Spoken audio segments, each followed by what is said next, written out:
แต่มึงเห็นก้อนหินที่กูคว้างไปเมื่อกี้ปะทำไมมึงคิดเหมือนกูปะว่ามันก็เหมือนความรักนะเว้ย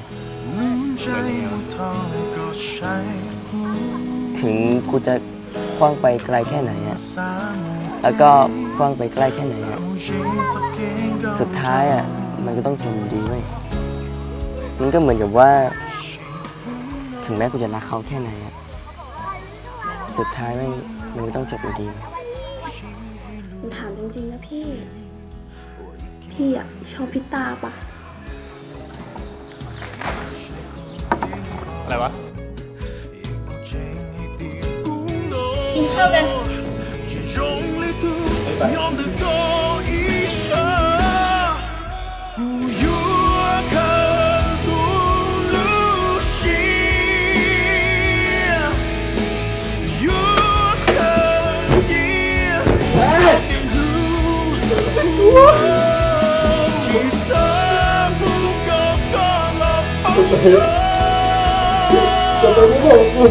ต้ากูถามได้ไหม